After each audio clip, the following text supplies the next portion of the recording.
said, you, yourself, more than anybody else in the entire universe, deserve your love and affection. Unfortunately, we just don't know how to love ourselves. Now, I'm not talking about the narcissistic, I'm so awesome kind of love. I'm talking about the kind of love that believes we are unique and important to the world. The kind of love that embraces our quirky differences and sees how these same differences can benefit the friends and organizations we choose to share ourselves with. Instead, we spend hours, days, and even years trying to become what others see as worthy. We expend so much time and energy trying to imitate what our friends and the people around us see as important. I honestly can't say that I've never fallen into this way of thinking. Generally speaking, I am not the cookie cutter FFA member. Generally speaking, I'm not really cookie cutter anything. I don't think anyone is. All we end up doing is frustrating ourselves when we don't accept and embrace who we really are. I have short hair and many diverse non-agricultural related interests. I love music and listen to pretty much everything from jazz and classical to dubstep. I didn't even attend a regular high school full time, as I was homeschooled through high school except for my ag classes. Not to mention, I loathe public speaking, preferred to excel in my projects and let them speak for me. I didn't even raise a typical SAE project, as I've run a rabbitry for the past 10 years. Yep, that's right, I raise show rabbits. It's just like show dogs, just not what people normally think of. These experiences and interests make me who I am. They make me, dare I say it, different. Different in many situations makes you an outsider. Instead of these differences making me stronger, I often let them become obstacles that kept me from speaking up, standing out, or taking leadership roles. I couldn't be what I thought everyone else wanted me to be, but I also couldn't be comfortable as my real self. Let me tell you, right off the bat, this is a surefire way to drive yourself crazy, make yourself nuts, and never feel like you've accomplished anything. Is anyone really happy when they're pretending to be someone they're not? Or not speaking up because they're afraid to stand out? Has there ever been a time when you silenced your authentic self because you were afraid that no one would like the real you? Many times in my life, I've had the assumption that I needed to change who I was in order to be successful. I spent a good chunk of time at the beginning of my state officer year comparing myself to what I had seen state officers do in the past, and even my own teammates.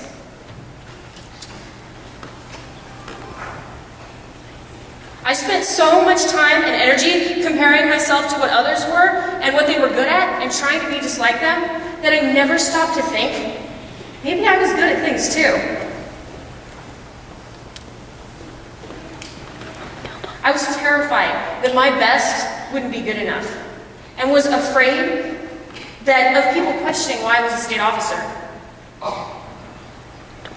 During this time, I stressed about everything. Never felt good enough, and honestly, felt like someone was going to come along and tell me I didn't belong. Not being authentic, not being you, is one of the most awkward positions you can put yourself in.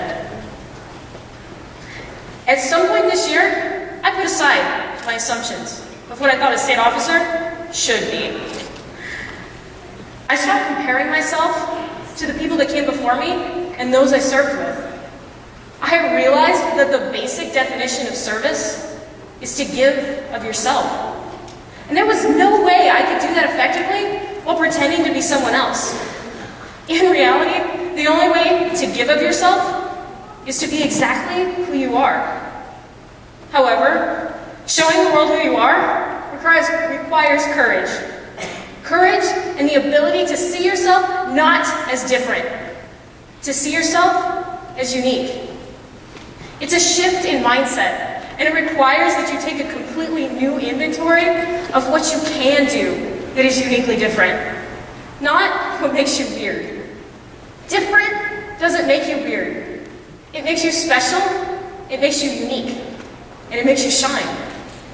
But only if you change your way of thinking. For me, I had to take a long, hard look at why I fought so hard not to let who I was be shown. What was I afraid of? And how could my uniqueness help me help others? After you change your mindset, the next step is to surround yourself with people who appreciate you for who you are. I have found that my family is the backbone of my support.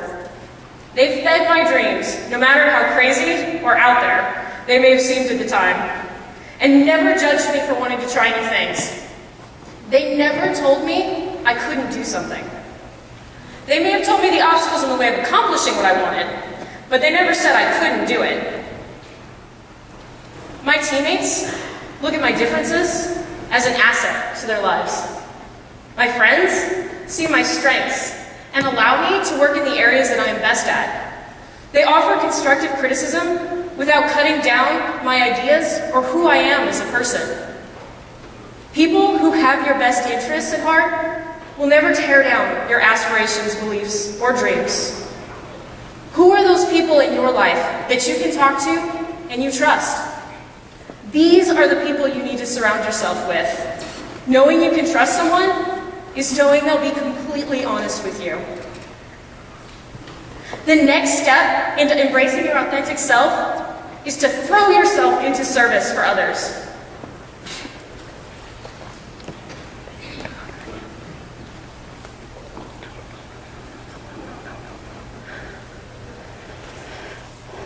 My mom, or I have been fortunate that my family has been involved in serving others and helping the disfortunate. My grandparents are involved in many church projects serving the disfortunate. My mom has been involved in every organization I have ever been a member of. She still serves as a 4-H rabbit leader and has dedicated countless hours to my FFA chapter because she honestly wants to see the people in my chapter reach their full potential. I have learned that when you throw yourself into service for others, you stop focusing on yourself. Sometimes during this process, you don't even realize you're improving yourself because you're so busy helping others. Over this past year, through serving Arizona FFA, I have gotten to see the diversity and uniqueness of many different members across Arizona. Every chapter visit I went on, I learned and had the opportunity to see how different and unique each chapter and its members were from each other. Spending time with these members gave me the opportunity to see how their differences directly impact and affect their chapters. When interacting or working with others, you stop focusing on yourself.